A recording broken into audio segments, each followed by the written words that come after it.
नमस्कार, स्वागत है आपका यूट्यूब चैनल छत्तीसगढ़ टुडे में। आज है 19 अप्रैल 2022, दिन मंगलवार, और आज हम 18 और 19 अप्रैल के महत्वपूर्ण छत्तीसगढ़ करंट अफेयर प्रश्नों को हल करेंगे। तो चलिए शुरू करते हैं। हमारा पहला प्रश्न है, छत्तीसगढ़ राज्य गठन के बाद अब तक सबसे बड़ा बजट राज्य सरकार द्वारा प्रस्तुत किया गया है। इस बजट का आकार कितना है? इसका राइट आंसर है ऑप्शन बी, 1,12,603 करोड़ 40 लाख रुपए। बता दें कि वित्तीय वर्ष 2022-23 में छत्तीसगढ़ सरकार द्वारा छत्तीसगढ़ गठन के बाद अब तक का सबसे बड़ा राज्य बजट पेश किया गया है, जिसमें इस बजट का आकार 1,12,603 करोड़ 40 लाख रुपए है। इस वित्तीय वर्ष 2022-23 में राज्य सरकार के बजट में अनुसूचित जाति और अनुसूचित जनजाति जनसंख्या के अनुपात में बजट प्रावधान किया गया है।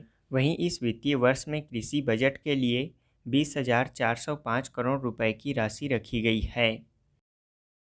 अगला प्रश्न है, हाल ही में मुख्यमंत्री भूपेश बघेल ने निम्न में से किसे छत्तीसगढ़ का 33वां नया जिला बनाने की घोषणा की है? इसका राइट आंसर है ऑप्शन सी, खैरागढ़ छुईखदान कंडई जिला। हाल ही में मुख्यमंत्री भूपेश बघेल ने खैरागढ़ के नतीजे आने के 3 घंटे बाद ही खैरागढ़ छुईखदान गंडई को जिला बनाने की घोषणा कर दी है। यह छत्तीसगढ़ का 33वां जिला होगा। मुख्यमंत्री भूपेश बघेल ने नवनिर्वाचित कांग्रेस विधायक यशोदा वर्मा की मांग पर मुख्यमंत्री ने तत्काल इसकी सहमति दे दी है। जिला बनाने की साथ ही साल्हेवारा को पूर्ण तहसील और जालबांधा को उप तहसील बनाने की भी घोषणा की है। मुख्यमंत्री के घोषणा के बाद अब खैरागढ़ छुईखदान गंडई जिला को छत्तीसगढ़ का 33वां जिला बनाने की प्रक्रिया विभाग द्वारा शुरू कर दी गई है। अगला प्रश्न है, भारत सरकार द्वारा आयोजित कार्यक्रम 21 दिवस टीबी मुक्त भारत अभियान के अंतर्गत राष्ट्रीय स्तर पर 5 करोड़ से कम आबादी वाले राज्यों में किस राज्य को प्रथम पुरस्कार से सम्मानित किया गया है? इसका राइट आंसर है ऑप्शन सी, छत्तीसगढ़ राज्य को। Ayushman Bharat health and wellness centre के चौथे स्थापना दिवस पर भारत सरकार स्वास्थ्य एवं परिवार कल्याण मंत्रालय द्वारा आयोजित कार्यक्रम में 21 दिवस टीबी मुक्त भारत अभियान के अंतर्गत राज्य के सभी हेल्थ एंड वेलनेस केंद्रों में टीबी संबंधी स्वास्थ्य सेवाओं के बेहतर क्रियान्वयन के लिए राष्ट्रीय स्तर पर छत्तीसगढ़ राज्य को 5 करोड़ से कम आबादी वाले राज्यों में प्रथम पुरस्कार से सम्मानित किया गया है।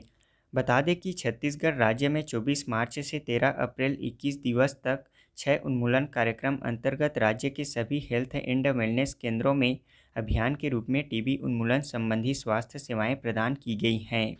वहीं छत्तीसगढ़ सरकार द्वारा भी टीबी मुक्त छत्तीसगढ़ अभियान चलाया जा रहा है।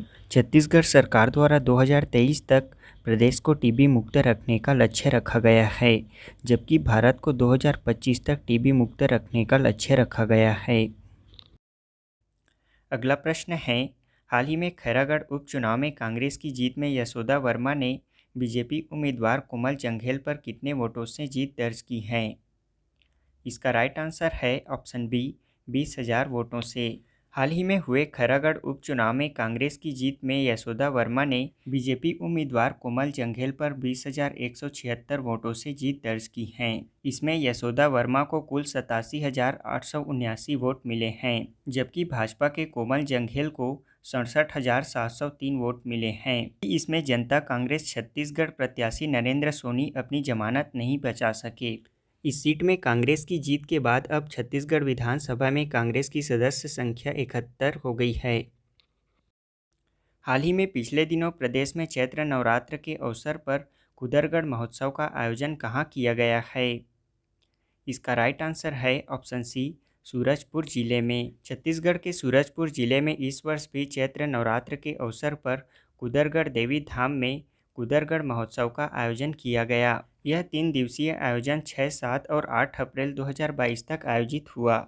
यह आयोजन सूरजपुर अंचल की अधिष्ठात्री देवी मां बागेश्वरी की धाम में आयोजित किया गया था। अगला प्रश्न है, हाल ही में छत्तीसगढ़ के किस नदी के तट पर देश का सबसे पुराना प्राकृतिक बंदरगाह होने के साक्ष्य मिले हैं?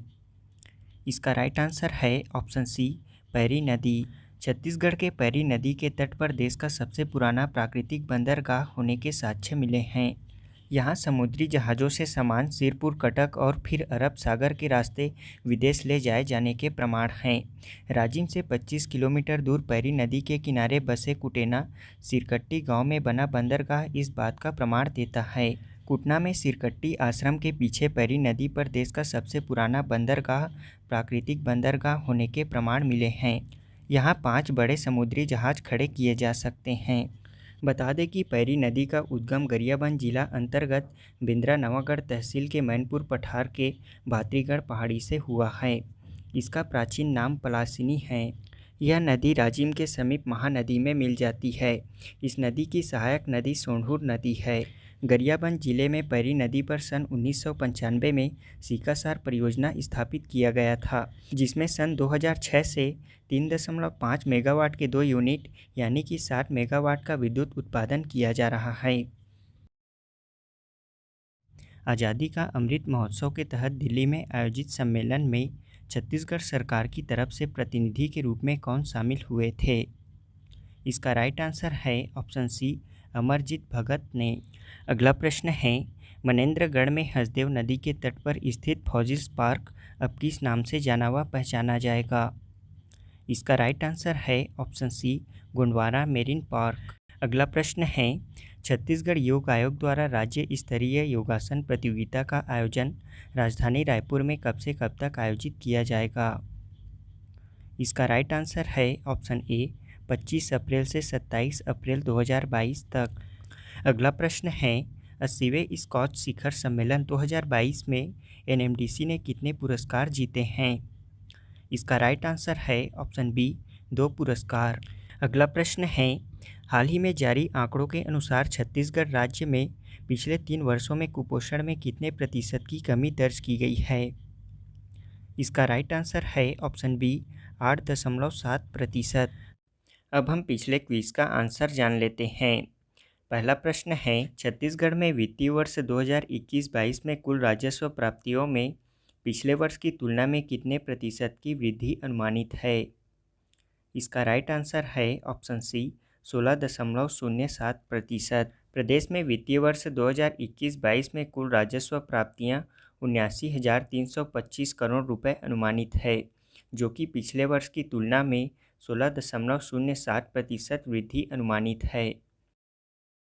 अगला प्रश्न है, वित्तीय वर्ष 2021-22 में केंद्रीय करों में कर राजस्व में 20.62% वृद्धि होना अनुमानित है। वहीं प्रदेश में स्वयं के कर राजस्व में कितने प्रतिशत की वृद्धि अनुमानित है? इसका राइट आंसर है ऑप्शन डी, 14.19%। वित्तीय वर्ष 2021-22 में केंद्रीय करों में कर राजस्व में 20.62% वृद्धि होना अनुमानित है। वहीं प्रदेश में स्वयं के कर राजस्व में 14.19% की वृद्धि अनुमानित है। अगला प्रश्न है, छत्तीसगढ़ में वित्तीय वर्ष 2021-22 में कुल राजस्व प्राप्ति कितना करोड़ रुपए अनुमानित है? इसका राइट आंसर है ऑप्शन ए, 79,325 करोड़ रुपए। वित्तीय वर्ष 2021-22 में कुल राजस्व प्राप्तियां 79,325 करोड़ रुपए अनुमानित है, जिसमें पिछले वर्ष की तुलना में 16.07% की वृद्धि अनुमानित है। वहीं गैर कर राजस्व में 14.47% की वृद्धि अनुमानित है। हमारा आज के क्विज का पहला प्रश्न है, छत्तीसगढ़ में मार्च 2021 की स्थिति में वृहद मध्यम एवं लघु सिंचाई योजनाओं से सृजित सिंचाई क्षमता कितना हेक्टेयर है? दूसरा प्रश्न है, छत्तीसगढ़ में उपलब्ध 1.920 लाख हेक्टेयर जल क्षेत्र में से कितना प्रतिशत जल क्षेत्र मछली पालन अंतर्गत विकसित किया जा चुका है? तीसरा प्रश्न है, वित्तीय वर्ष 2020-21 में देश के खनिज उत्पादन में छत्तीसगढ़ राज्य का हिस्सा निम्न में से किस खनिज में सर्वाधिक है? चौथा प्रश्न है, वर्तमान में छत्तीसगढ़ की विद्युत उत्पादन क्षमता कितना है?